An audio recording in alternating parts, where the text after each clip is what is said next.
Oke teman-teman, sekarang kita memasuki bagian yang lebih serius, yang lebih akan membuat gig Anda itu laku dan dicari orang.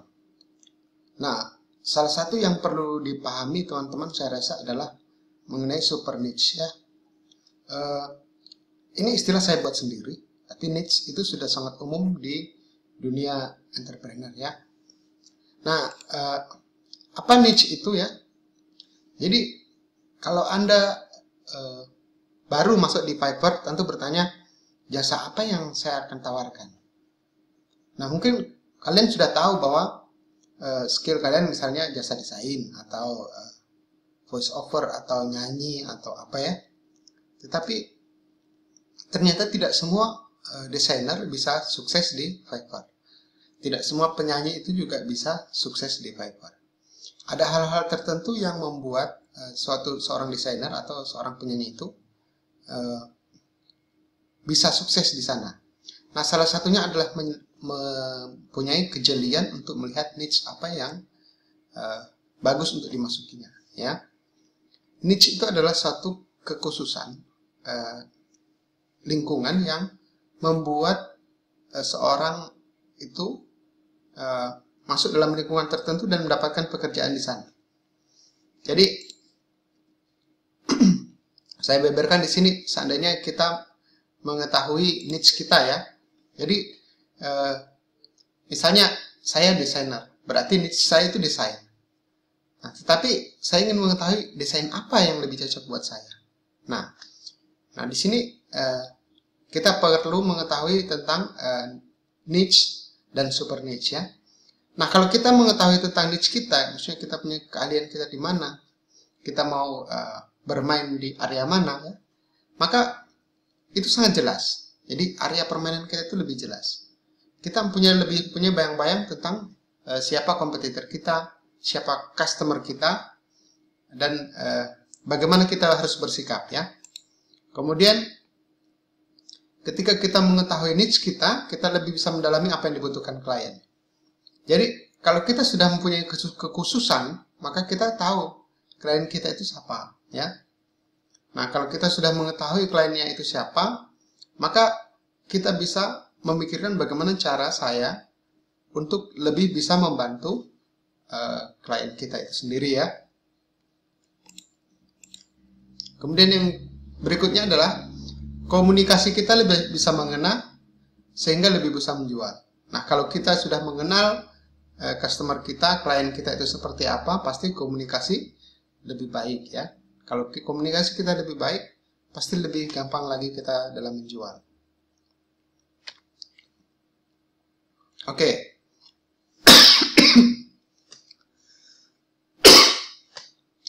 Nah, kalau kita mengetahui klien kita seperti apa, posisinya bagaimana, maka kita enak berhubungan dengan klien karena klien juga merasa, oh, saya ini membutuhkan dia ini yang mengerti saya, dia ini yang serupa dengan saya. Nah, di situ kita lebih bisa berhubungan, ya. Kemudian mereka pasti lebih percaya ya, ketika seseorang itu, jadi A dan B itu akan saling menyukai kalau banyak kesamaan di antara mereka. Jadi di sini saya ingin teman-teman untuk mencari target audience, target market yang kira-kira mempunyai sedikit kesamaan dengan teman-teman. Supaya apa? Supaya ketika mereka mempunyai sedikit kesamaan, mereka saling menyukai. Dan ketika mereka saling menyukai, maka konversi itu lebih besar. Jadi buyer Anda, maksudnya klien Anda itu tidak ragu-ragu untuk membayar lah. Ya. Nah, bagaimana cara mengetahui niche apa yang kita perlu ketahui untuk mengetahui niche ini? Ya. Nah, sekarang area mana yang perlu kita masuki ya? Yang pertama kita mesti tahu skill yang kita miliki, ya. Kita tidak mungkin masuk di area di mana skill kita tidak ada. Jadi misalnya saya masuk di skill di menyanyi, ya, mencari di situ di menyanyi, enggak ya. Saya tidak mempunyai skill di situ. Itu bukan area saya, ya. Jadi saya suka paduan suara, tapi saya tidak suka untuk menyanyi secara sendiri-sendiri karena suara saya kurang bagus. Yang kedua, kebutuhan orang lain. Nah, walaupun kita punya skill, tapi kalau skill kita itu tidak dibutuhkan orang lain, kita tidak bisa menjual. Jadi contohnya, saya punya skill untuk misalnya melompati jurang kan, atau naik ke pohon dengan cepat begitu.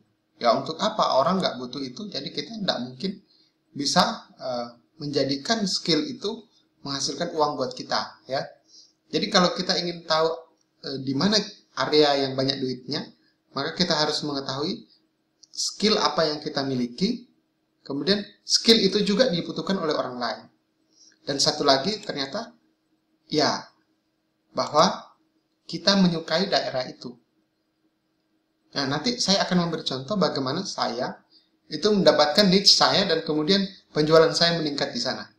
Jadi, sebelum saya menemukan niche saya mungkin menghasilkan satu bulan itu sekitar $50, ya, masih awal-awal ya, $50. Tapi ketika saya sudah menemukan niche saya, wah, itu satu bulan saya bisa menghasilkan $500 sampai $1000 dari Fiverr saja, ya. Oke, contohnya ya, saya memberikan contoh tentang saya, ya. Jadi skill apa sih yang saya miliki? Mungkin teman-teman banyak yang sudah tahu, ya. Saya sebenarnya guru fisika, ya. Kemudian saya pelatih paduan suara di gereja. Saya suka paduan suara. Saya suka desain gambar dari kecil, ya. Saya suka. Tapi saya tidak belajar khusus untuk itu. Kemudian apa sih yang dibutuhkan orang? Yang dibutuhkan orang itu banyak sekali, ya. Misalnya jasa SEO, pembuatan lagu, voice over, banyak deh, ya. Tetapi salah satunya itu mungkin desain logo, ya, desain flyer, ya. Nah, sekarang apa yang kita suka? Jadi saya punya skill di bidang fisika, tapi saya tidak terlalu hobi, ya. Saya anggap itu dulu saya pernah kuliah di situ dan walaupun cukup berhasil, tapi saya tidak suka. Dari dalam hati saya itu, saya tidak terlalu menyukai. Jadi kesukaan saya terhadap ilmu fisika itu masih kalah dari kesukaan saya terhadap menggambar atau desain. Jadi di mana ada perpotongan, ya, antara apa yang kita sukai, apa yang kita miliki, skill, dan apa kebutuhan orang, disitulah niche.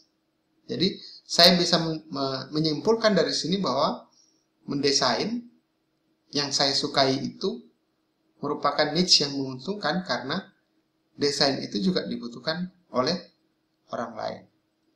Kalau pelajaran fisika, walaupun memang pelajaran fisika itu juga dibutuhkan orang lain, tapi saya tidak menyukai. Sehingga saya mungkin tidak suka belajar lebih di situ, menghabiskan waktu berjam-jam di situ. Karena saya tidak suka, sehingga mungkin skill saya tidak semumpuni yang lain, gitu. Nah, begitu juga sebaliknya. Karena saya suka mendesain, maka saya menghabiskan waktu saya untuk mendesain, sehingga saya menjadi lebih dari yang lain. Begitu. Kita suka tidur, suka main game, tapi ternyata kan tidur dan main game itu walaupun kita sukai, orang tidak membutuhkan itu. Jadi ngapain toh?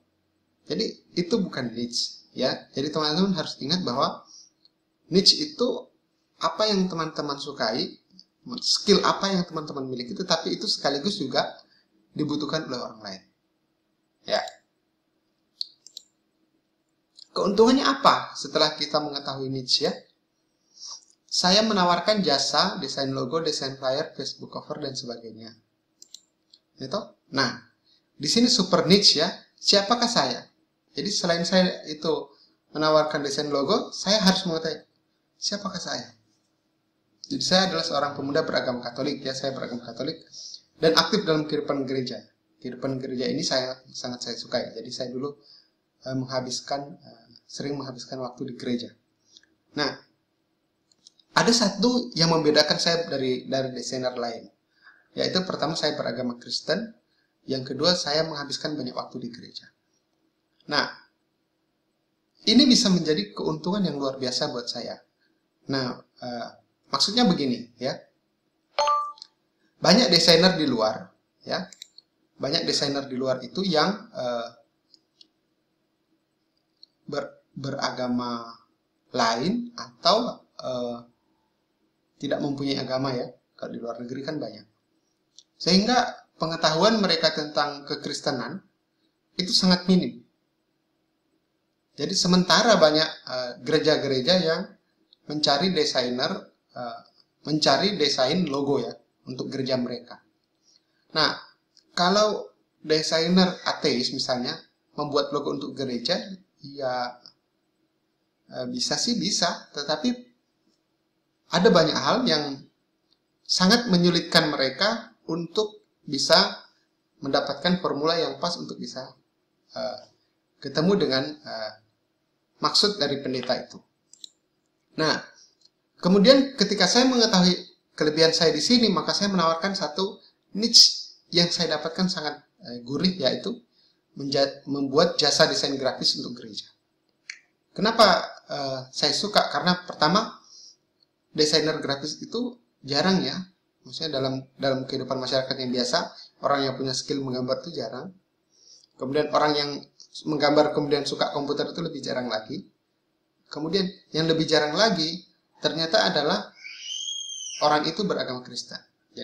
Jadi saya termasuk orang yang sangat jarang dalam hal desain grafis untuk gereja. Dan ini saya cari di internet, tidak banyak orang yang membuka jasa desain grafis untuk gereja.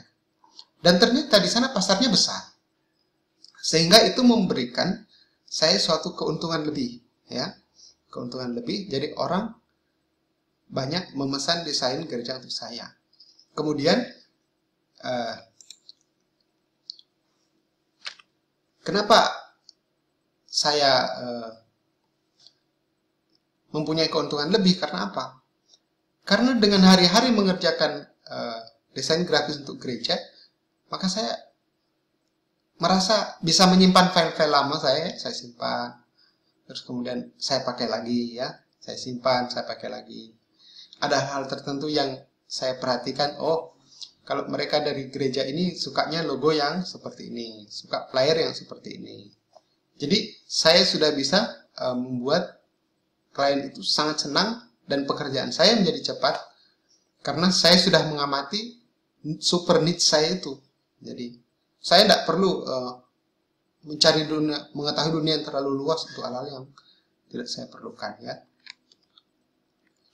Selanjutnya, saya dianggap yang paling tahu mendesain tentang logo gereja.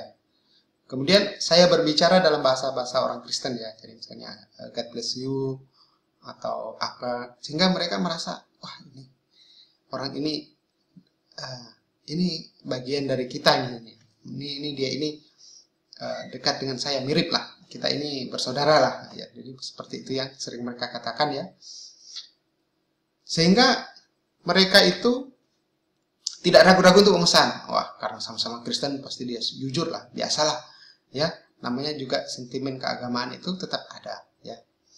Karena apa? Karena dia merasa kita bagian dari diri mereka, jadi tidak ragu-ragu untuk memesan.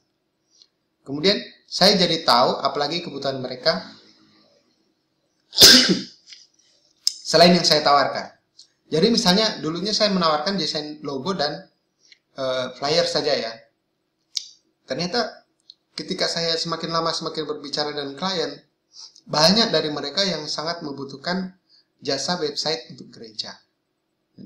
Kemudian website itu spesifik, website itu yang mampu bisa menerima donasi online. Jadi misalnya donasi online.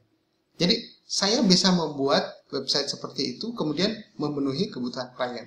Dan ini sumber yang sangat lumayan buat saya. Karena apa? Karena mungkin jarang yang orang lain yang tahu.